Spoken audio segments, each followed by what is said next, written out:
다 함께 찬송가 370장 주 안에 있는 나에게 찬양하시겠습니다. 찬송가 370장 주 안에 있는 나에게 함께 찬양하시겠습니다.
함께 기도하시죠. 하나님 감사합니다.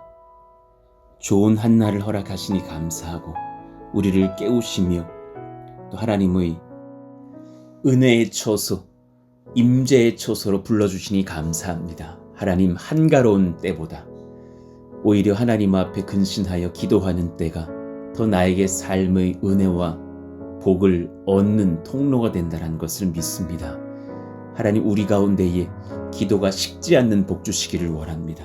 기도가 깨어나게 하여 주시고 우리가 무시로 하나님 앞에 기도하며 오히려 그 마음의 담력과 능력을 입는 시간 되게 하여 주옵소서.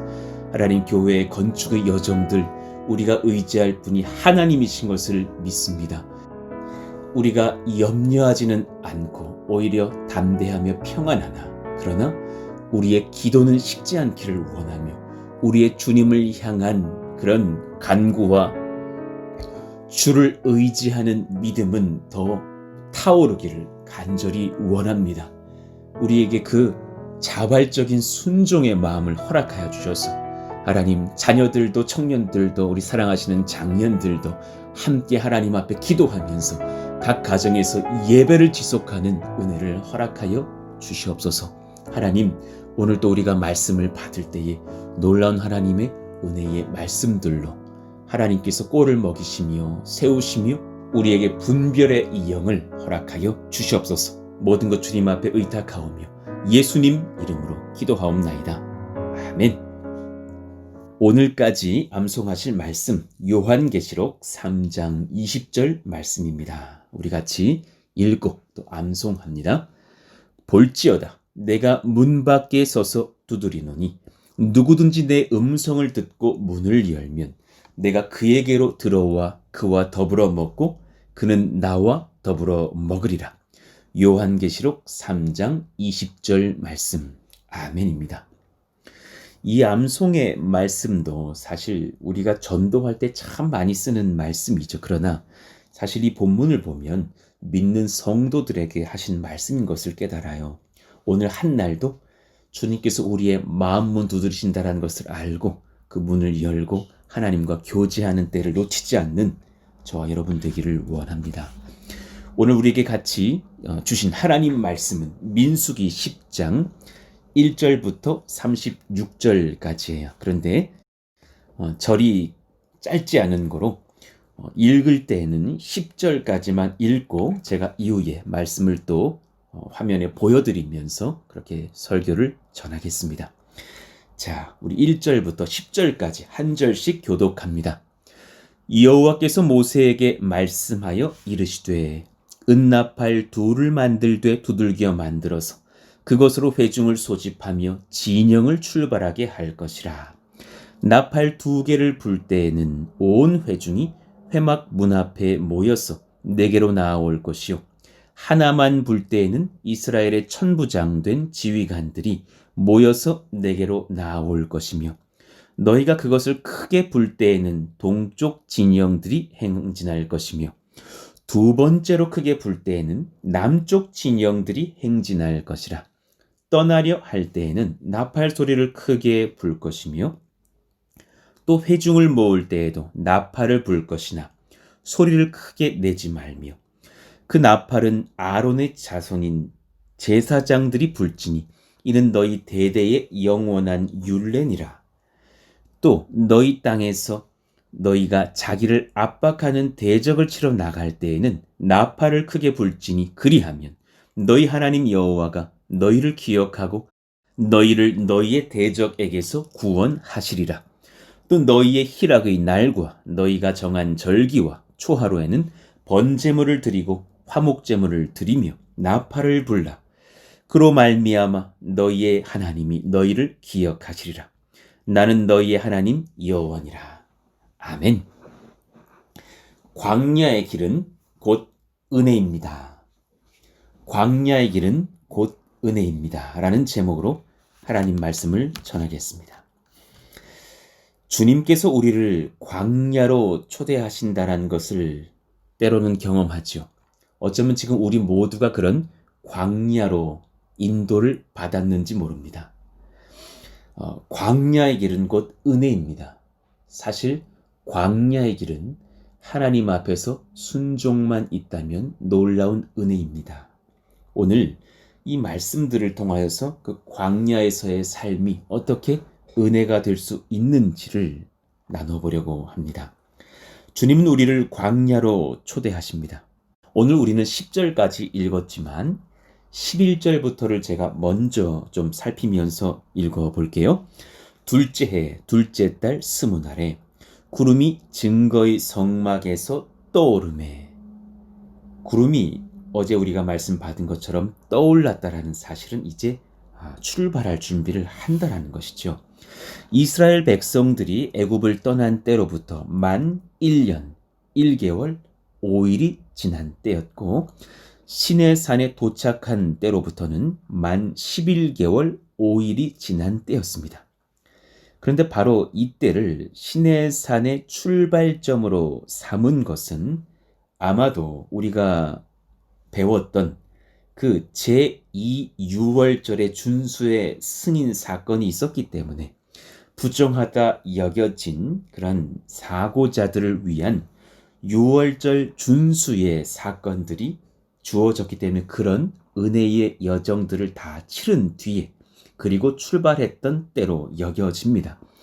한편 이스라엘 백성은 이때 시내산을 출발하여서 얼마 후 가데스 바네아에 도착했으나 그곳에서 하나님을 반역함으로 말미암아 이후 약 38년 동안 광야에서 헤매다가 출애굽 제 40년 5월 1일 이후에야 비로소 요단강 도하 직전의 땅 모압에 도착하였음을 알게 돼요. 그러니 사실 이 출발부터 또 도착하기까지는 사실 굉장히 오랜 시간이 걸렸다는 것을 알게 됩니다.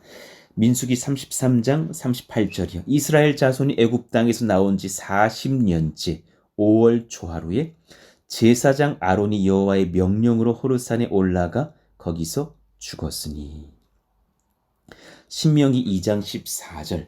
가데스 바니아에서 떠나 세렛 시내를 건너가기까지 38년 동안이라. 이때에는 그 시대 모든 군인들이 여호와께서 그들에게 맹세하신 대로 진영 중에서 다 멸망하였나니. 가데스 바네아에서 세렛까지의 직선 거리는 130km예요. 그러니까 보통 일주일 정도면 충분히 도달할 수 있고 천천히 간다 하더라도 열흘이나 2주면 도착할 수 있는 거리였어요. 그럼에도 불구하고 38년 동안이나 헤맨 사실을 특별히 강조한 것이 무엇일까요? 그 모든 유랑과 고난이 그들의 광야에서의 불신앙으로 인한 하나님의 징계 때문이었음을 강조하며 상기시키시기 위함이에요. 그들의 불순종은 사실 사소한 것에서 시작해요. 강대한 나라의 강함을 보고 돌아와서 우리는 메뚜기와 같다고 그렇게 불만과 부정의 말들을 뱉은 데서 시작하는 거예요. 여러분, 모든 신앙은 여러분의 입술로 점검돼요. 여러분의 입술을 잘 다스리면서 하나님의 말씀 앞에 두려움이 있을지 몰라도 하나님을 의지하며 아멘 할 수 있는 그 신앙의 순종의 입술이 열리기를 원합니다. 12절.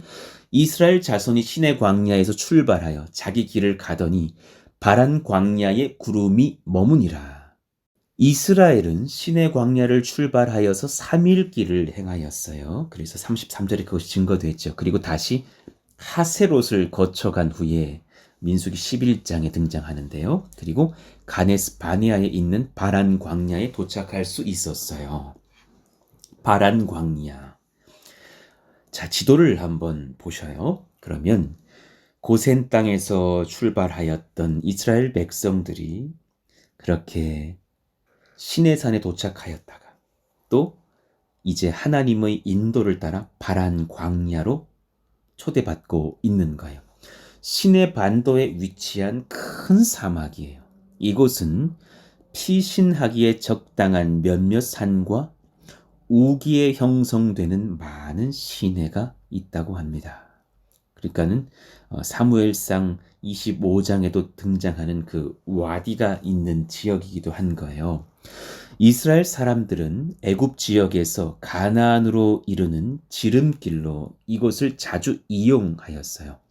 그런데 한편 이곳은 동쪽으로는 험준한 아라바 골짜기가 접해 있고 서쪽으로는 술 광야에 맞닿아 있고 남쪽으로는 호렙산과 연결되었고 북으로는 남쪽 가나안 경계선에 맞붙어 있어요. 그러니까 이곳은 척박한 사면으로 둘러싸인 곳이고 죽음의 위협, 공격의 위협이 늘 도사리고 있는 버려진 땅이라는 것을 알게 돼요. 하나님은 의도적으로 이스라엘 백성들을 이 바란 광야로 초대하신 거예요. 이스라엘 백성이 바란 광야에서 머문 것은 시내산을 출발한 다음 3일 후였어요. 이처럼 이스라엘은 가나안 정착을 할 때까지 계속적으로 이 광야에서 저 광야로 옮겨 다니는 38년여의 생활을 해야 했습니다. 마치 천국을 목적으로 하면서도 광야 같은 이 땅에서 이리로 갔다가 저리로 갔다가 하나님의 순례의 초대를 받아 옮기고 그렇게 하나님을 섬겨가는 나그네와 같은 우리들의 삶을 보여주는 것 같아요. 히브리서 11장 13절 14절의 말씀 우리 같이 한번 읽어볼까요? 이 사람들은 다 믿음을 따라 죽었으며 약속을 받지 못하였으되 그것들을 멀리서 보고 환영하며 또 땅에서는 외국인과 나그네임을 증언하였으니 그들이 이같이 말하는 것은 자기들이 본향 찾는 자임을 나타냄이라. 나그네와 순례자에게는 안내 책자가 필요하잖아요. 제가 어느 모르는 외국의 지역에 이렇게 떨어지기라도 하면 얼른 안내소를 찾아가고 또 환전을 어디서 하는지를 배우고 그 땅에 맞는 돈으로 원화를 환전을 한다든가 또 거기에 맞는 언어를 배운다든가 해야 되는 것처럼요.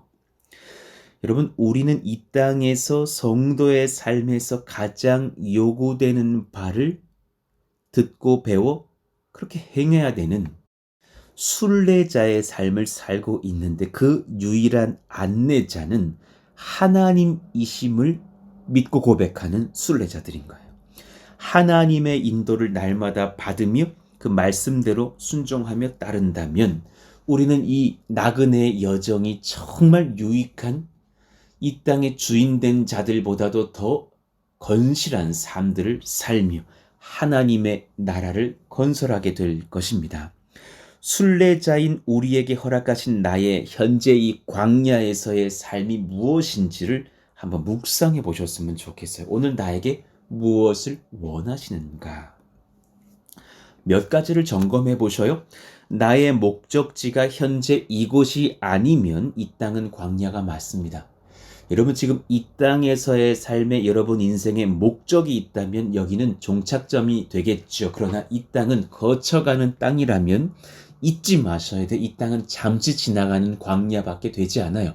우리의 순례의 목적지는 따로 있는 거예요. 13절, 이와 같이 그들이 여호와께서 모세에게 명령하신 것을 따라 행진하기를 시작하였는데 14절, 선두로 유다 자손의 진영의 군기에 속한 자들이 그들의 진영별로 행진하였으니 유다 군대는 암미나답의 아들 나손이 이끌었고 이후에 이사갈, 스불론 계속 소개하면서 그렇게 그들이 이제 일어나서 이동을 시작하는 거예요.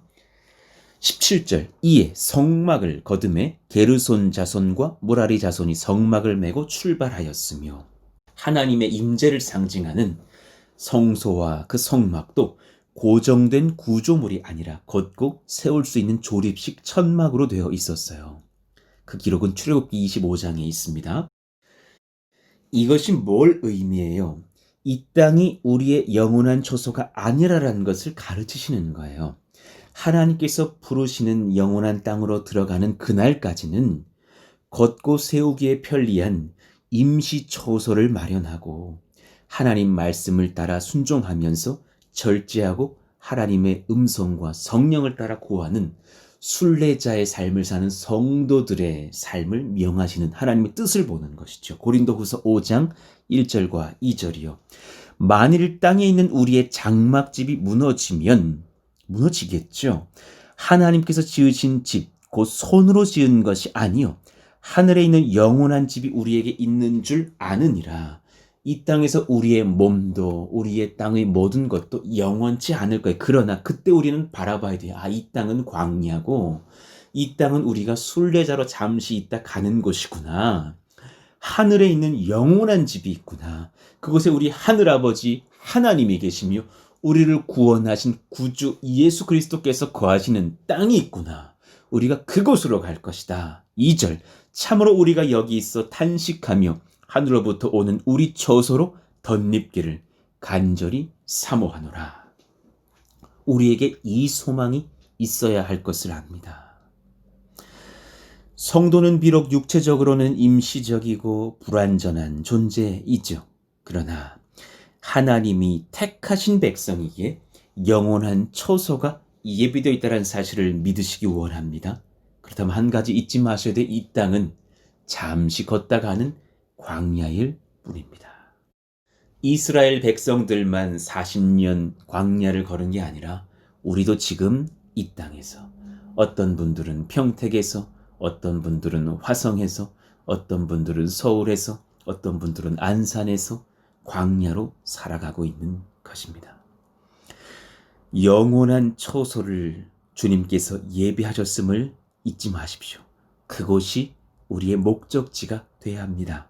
요한복음 14장 1절.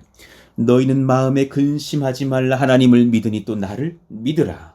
내 아버지 집에 거할 곳이 많도다. 그렇지 않으면 너희에게 일렀으리라. 내가 너희를 위하여 거처를 예비하러 가노니 가서 너희를 위하여 거처를 예비하면 내가 다시 와서 너희를 내게로 영접하여 나 있는 곳에 너희도 있게 하리라. 할렐루야. 고린도후서 4장 10절에서 12절이요. 우리 같이 읽어요.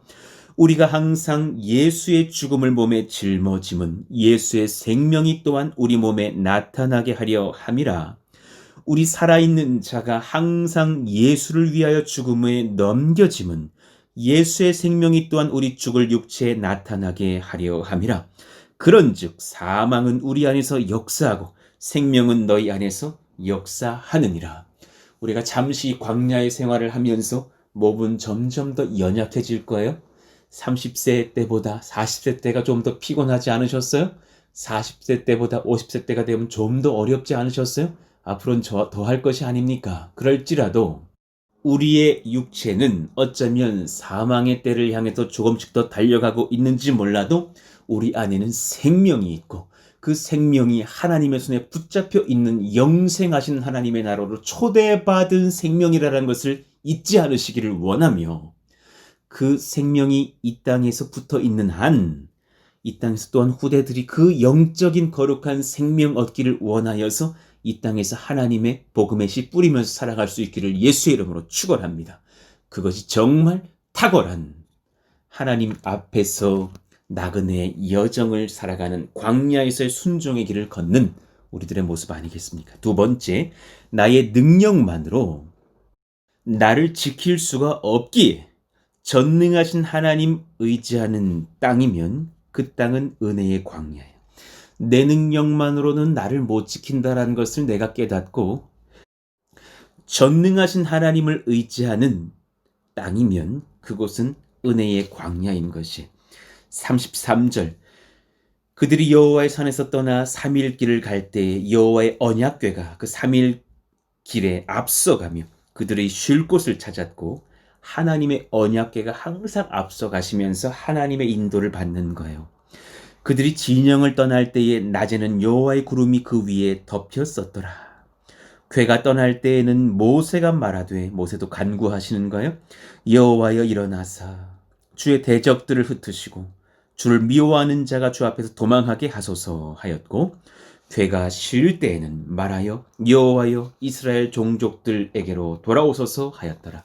하나님의 보호하심과 인도를 구하는 모세의 기도도 끊이지 않았음을 깨닫게 됩니다.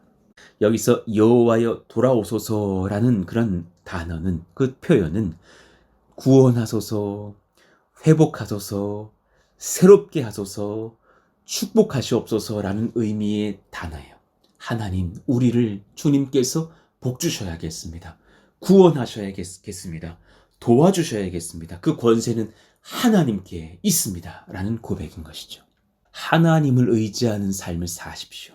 그것이 광야에서의 순례자의 마땅한 유일한 영적 권세가 될 것입니다.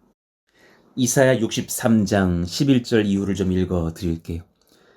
백성이 옛적 모세의 때를 기억하여 이르되 백성과 양떼의 목자를 바다에서 올라오게 하신 이가 이제 어디 계시냐? 그들 가운데에 성령을 두신 이가 이제 어디 계시냐? 그분을 우리도 찾아야죠. 그의 영광의 팔이 모세 오른손을 이끄시며 그의 이름을 영원하게 하려 하사 그들 앞에서 물을 갈라지게 하시고 그들을 기품으로 인도하시되 광야에 있는 말같이 넘어지지 않게 하신 이가 이제 어디 계시냐? 저와 여러분 앞에 계십니다. 그분을 구하십시오. 여호와의 영이 그들을 골짜기로 내려가는 가축같이 편히 쉬게 하셨도다. 주께서 이와 같이 주의 백성을 인도하사 이름을 영화롭게 하셨느니라 하였느니라. 할렐루야. 그 주님께서 우리 푸른스 동산교회를 이끄시고 이 말씀을 듣고 엎드리시는 모든 건속들의 교회와 우리 조국교회와 나라의 후대들과 열방의 하나님의 백성들을 인도하시기를 예수 이름으로 축원합니다. 자, 이제 적용으로 한번 나가 볼까요? 그러니 주님은 광야의 여정에서 순종의 능력과 기쁨을 깨닫게 하셔요. 주님은 광야 여정에서 여러분 한 가지 원하시는 거예요. 순종의 능력과 기쁨이요. 순종하는 백성들을 기뻐하셔요. 순종을 기뻐하는 마음을 더욱 기뻐하셔요. 순종하는 백성들을 기뻐하시고 우리가 스스로 하나님께 순종하는 것을 기뻐하는 그 심령들을 굉장히 기뻐하시는 거예요. 이제 우리가 아까 읽었던 1절에서 10절의 말씀들은 나팔을 통한 통소를 가르쳐주고 계셔요. 제가 그 말씀을 보면 1번부터 7번까지 그 동그라미들을 이렇게 표현해 놨어요. 예를 들어 3절이요. 나팔 2개를 불 때에는 온 회중이 회막문 앞에 모여서 내게로 나아올 것이요. 하나만 불 때에는 4절 천부장된 지휘관들이 모여서 내게로 나올 것이 하면서 크게 불 때, 2번 크게 불 때, 그리고 작게 불 때 여러 가지 원칙들을 제시하시면서 이동을 할 때에, 일어설 때에, 전쟁에 나아갈 때에, 그리고 특히나 10절을 보시면 희락의 날을 선포할 때에 여러 가지 방식들의 그 나팔 부는 법들을 알려주셨어요. 10절의 그 희락의 날은 모든 기쁜 일을 기념할 만한 예배의 날을 말씀하시는 거예요. 법궤 운반 시에, 성전 봉헌 시에, 성전 신축 시에, 부림절 때 이런 많은 때에 하나님께서 예배하게 하셨죠. 우리도 아마도 성전 공사가 시작되면 그 땅에 가서 예배하면서 같이 찬송할 기쁨의 선포가 있을 거예요. 이런 많은 날들 하나님께서 역사하시도록 하시는 것이죠. 그때에 그것을 무엇으로 명하셨느냐? 제사장들이 부는 나팔, 은나팔 2개를 불 때에 그렇게 이동하고 움직이고 예배하게 하셨던 것이죠. 이것은 진정 하나님의 주권이 인정되고 그분의 말씀이 최고의 권위를 지니는 공동체에는 절대적으로 승리가 있을 것이다. 어지러움이 없을 것이다. 분쟁이 없을 것이다. 하나님의 평강이 넘칠 것이다. 라는 것을 말씀하시는 것과도 같아요. 그러니 여러분, 누가 지혜로운 사람이에요? 누가 똑똑한 사람이에요? 로마서 6장 19절 말씀하시잖아요. 너희의 순종함이 모든 사람에게 들리는지라. 그러므로 내가 너희로 말미암아 기뻐하노니 너희가 선한데 지혜롭고 악한데 미련하기를 원하노라. 그 중심에는 하나님의 말씀에 대한 순종이 있는 거죠. 왜 은나팔이 2개로 제작되었을까? 그것은 대제사장을 제외한 제사장들이 아론의 아들 2명 엘르아살과 이다말 밖에 없었기 때문인 것으로 추정을 해요. 그러니 은나팔 2개를 그렇게 두드려서 만들라고 하신 거죠. 그러나 이제 나중에 역사가 흘러가서 솔로몬 시대가 되면 120명의 제사장들이 나팔을 부는 것을 봐요. 얼마나 웅장하고 아름다웠을까. 얼마나 그 하나님을 기뻐하는 예배의 나팔을 불 때라든가 또 승전가를 부르는 나팔을 불 때라든가 어떤 순종의 메시지를 통한 나팔을 불 때에 얼마나 온 나라가 그 나팔 소리를 들으면서 하나님의 음성을 듣고 기뻐할 수 있었을까. 역대하 5장 12절 이후를 한번 보셔요. 노래하는 레위 사람 아삽과 헤만과 여두둔과 그의 아들들과 형제들이 다 세마포를 입고 제단 동쪽에 서서 제금과 비파와 수금을 잡고 또 나팔 부는 제사장 120명이 함께 서 있다가 나팔 부는 자와 노래하는 자들이 일제히 소리를 내어 여호와를 찬송하며 감사하는데 나팔 불고 제금 치고 모든 악기를 울리며 소리를 높여 여호와를 찬송하여 이르되 선하시도다 그의 자비하심이 영원히 있도다 하며 그때 여호와의 전에 구름이 가득한지라. 얼마나 아름다운 예배였을까요? 하나님 우리 그런 예배를 올려드릴 수 있는 우리 조국교회가 되게 하여 주시고 우리 몸된 교회와 가정들이 다 되게 하여 주시옵소서. 예배의 권세는 순종에 있습니다. 하나님의 말씀을 따라 제사장들은 나팔을 불게 하셨다는 것. 그리고 하나님께서 이스라엘 백성들을 그 나팔 소리 듣고 주의 말씀 순종하는 백성들로 지도하여 세우셨다라는 것. 그리고 나팔 소리가 들릴 때 하나님도 역사하실 것을 약속하셨다라는 것. 내가 그 나팔 소리가 들리면 전쟁에 나가 승리하게 할 것이라. 이렇게 약속을 하셨단 말이죠. 자, 이걸 정리해 보건대 하나님은 주께 순종하는 백성들을 너무나 기뻐하시는 거예요. 그리고 그 순종 자체를 기뻐하는 마음을 하나님이 굉장히 기뻐하셔요. 교회는 여기서 영적 권세를 찾아야 돼요. 순종의 내용에 대한 규모와 강도는 나중 문제예요. 큰 것을 순종하든 작은 것을 순종하든 그 순종이 큰 도전이든 아니든 이런 것들은 사실 둘째 문제라 주님의 말씀에 순종하면 큰 전쟁도 승리할 수 있고 환난도 이겨냅니다. 할렐루야. 그러니 여러분, 우리 어제 받은 말씀에 순종할 필요가 있어요. 우리에게 주님께서 지금 기도와 하나님께 엎드림이라는 순종을 명하셨어요. 어제 본문 23절의 말씀이요. 곧 그들이 여호와의 명령을 따라 진을 치며 여호와의 명령을 따라 행진하고 또 모세를 통하여 이르신 여호와의 명령을 따라 여호와의 직임을 지켰더라. 우리가 지금 마땅히 해야 될 의무가 있다라는 거예요. 주님께서 우리에게 명령하신 것과 맡겨주신 일에 순종함이 필요해요. 저는 지금 어제의 말씀을 또한 이어가면서 하나님을 향한 신뢰와 기도의 회복이 우리 가운데 굉장히 필요하다고 봐요. 여러분, 정말 이 시대에 깨어서 우리 모든 주의 권속들 기도함에 전념하는 역사가 일어나길 예수의 이름으로 축원합니다. 하나님, 이 진리가 우리의 심령에 부어지게 하여 주십시오. 제가 어제 말미에 설교했던 그 말씀처럼요. 여러분, 탕자의 비유에서 우리가 장자의 실수를 반복해서는 안 돼요. 장자가 놓친 게 뭐예요? 아버지 집에서 봉사는 하였으나 아버지와 대화는 없었어요. 뭘 구한 적이 없고 바라지만 말씀을 드린 적이 없어요. 그러니 얻지를 못했어요. 나에게 염소 새끼 하나 잡아주신 적이 없거늘, 아니 구한 적이 없는데 하나님께서 마땅히, 아니 염소 새끼 한 마리만 주셨겠어요? 수백 마리라도 잡아줄 수 있는 아버지이신데 구한 적이 없는 거예요. 하나님, 내 것이 다 네 것이거늘 이 말씀 앞에서 순종하며 간구하는 입술과 엎드리는 무릎이 있기를 간절히 원합니다. 안산 동산교회를 떠나서 개척의 광야로 초대받고 제가 배운 한 가지, 기도는 능력입니다. 기도하면 삽니다. 하나님 그 역사로 우리를 초대하여 주시고 순종케 하여 주옵소서. 여러분, 지금 그 기도의 자리를 10분만 늘려도 20분만 늘려도 30분만 늘려도 하나님께서 얼마나 기뻐하실까. 여러분, 청년들에게 고합니다. 바쁜 중에 기도하시기를 원하고 교회를 위해서도, 교회 건축을 위해서 기도해 주시기를 원합니다. 놀라운 하나님의 역사가 임합니다. 저녁마다 그 기도문들을 제가 올려드리고 있지 않습니까? 그 기도문이 약간씩 날마다 변하고 있는 것 아십니까?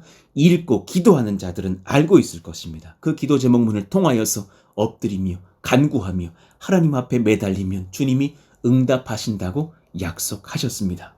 어제 갑작스럽게 어떤 고등학교 우리 부서의 제자가 전화를 한 거예요. 그 귀한 그 자매가 예지 자매인데 전화를 준 거예요. 문자를 준 거예요. 고맙다. 무슨 일이냐. 그래 연락을 하고 이렇게 소통을 해보니까 제가 그 당시에 그 고등부에도 가끔 왔던 그 사촌 동생 형제가 있었는데 최근에 그 가정에 어려움이 닥쳐서 갑작스럽게 아버지도 소천하시고 그 형제는, 아들은 그렇게 몸이 좋지 않아져서 지금 최근에 큰 뇌수술을 하고 정말 의식불명의 상태 가운데 있는 거예요.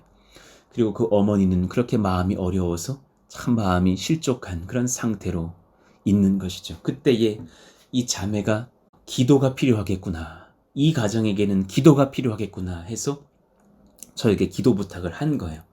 그리고 소통을 해보니까 그 어려운 중에 그 이제 중환자실에 있는데 그 이제 8시에 가족만 허락이 돼서 오늘 그 자매는 그렇게 잠깐 면회를 한다는 거죠. 그래서 저도 그 시간에 나에게 전화를 걸어서 그 형제와 그 어머니에게 연결을 해드려라. 내가 교회에서 기다리고 있겠노라고. 설교 준비를 하면서 기도하다가 그 자매의 그런 기도 연결이 돼서 그 형제가 듣고 있다고 믿고 그 귓가에 복음을 선포하고 마태복음 11장 28절 29절을 선포하고 수고하고 무거운 짐진 내 아들아 나에게 오라 내가 너를 평안케 하리라 쉬게 하리라 선포하면서 예수님 믿고 구원 얻게 기도하고 또 하나님 원하시면 그 병이 치료되도록 기도하고 또 우리 어머니도 강건함을 입고 회복을 하고 소망을 얻고 예수 믿고 구원을 얻는 역사가 그 가정 가운데 일어나게 해달라고 기도해드리고 전화를 마쳤어요. 하나님께서 우리 가운데 허락하신 그 순례의 여정 중에 여러분 기도의 순종이 있기를 원해요. 기도하면 놀라운 복을 받아 누립니다. 저는 어제 그 기도해준 사랑하는 귀한 아들, 그 귀한 형제가 하나님 앞에 구원의 복을 얻을 줄로 확신합니다. 또 기도를 부탁한 사랑하는 딸에게도 또 그 어머니와 가족들과 형제들에게도 하나님의 위로와 예수님 만나는 역사와 구속의 능력과 회복의 역사가 일어나기를 또한 기도합니다.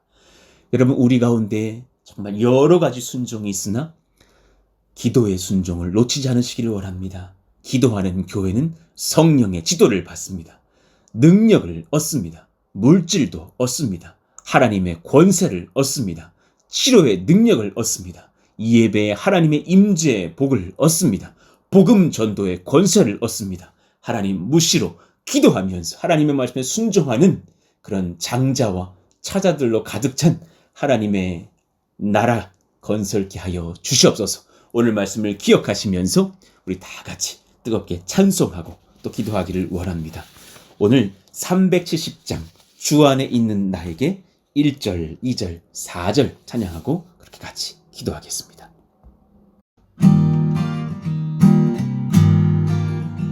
주 안에 있는 나에게 난 근심이 있으랴 십자가 밑에 나가 내 짐을 풀었네 주님을 찬송하면서 할렐루야 할렐루야 내 앞길 멀고 매도 주님만 따라가리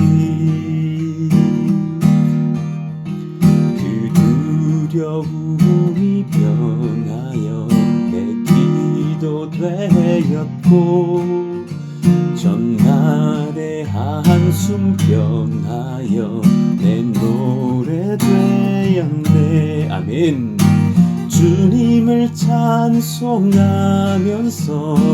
할렐루야 할렐루야 내 앞길 멀고 매도 나 주님만 따라가리 4절 고백하시죠. 내 주와 맺은 언약은 영불변하시니 그 날아가기까지는 늘 보호하시네 주님을 찬송하면서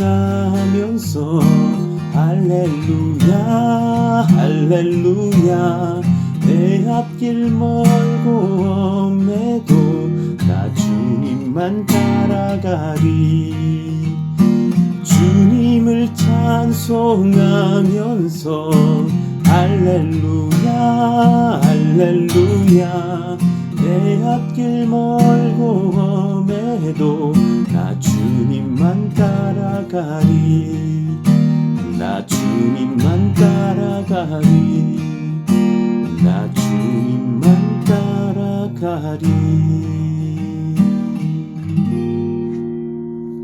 아멘. 오늘 말씀을 기억하시면서 우리 같이 기도하실까요? 하나님, 주님 앞에 우리의 삶의 여정이 광야의 길을 걷는 것과 같습니다. 그러나 하나님을 의지하며 갑니다. 우리 가운데의 주님을 신뢰함과 주의 말씀에 순복하여서 우리의 찬송과 예배라는 나팔을 울리면서 하나님의 말씀을 따라가는 인생 여정 되게 하여 주옵소서.